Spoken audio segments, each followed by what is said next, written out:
President Volodymyr Zelensky is furious over NATO not declaring Ukraine a no-fly zone. Zelensky called Friday's NATO summit weak, confused.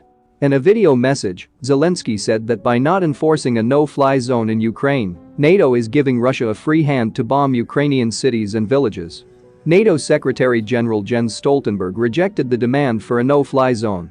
He warned that doing so could lead to a massive war with Russia in Europe. He said that allies had agreed that NATO aircraft would not fly over Ukraine. What is the whole controversy about the no-fly zone? What does it mean for Ukraine and Russia? And why is NATO denying it? Let us understand in detail.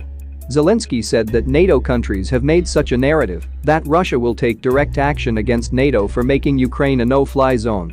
He said, "Those who have weapons many times more powerful than us, yet are weak and insecure from inside, this is their own perception. No-fly zone is the area where no unauthorized aircraft is allowed to fly. Usually this area is decided by military forces. Such zones are created in times of war or crisis. No aircraft are allowed to operate in a no-fly zone. Conversely, closing the airspace restricts only commercial aircraft. Western countries created no-fly zones in many parts of Iraq after the 1991 Gulf War.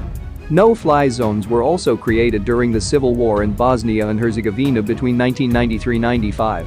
No-fly zones were also declared during the civil war in Libya in 2011. NATO fears that a no-fly zone in Ukraine could lead to a direct military conflict with Russia. The tension, which is currently confined to Ukraine, could spread to the whole of Europe. Declaring a no-fly zone would also mean that NATO pilots could fly Russian aircraft. The matter goes beyond that. NATO will also need to deploy refueling tankers and electronic surveillance aircraft to support its mission.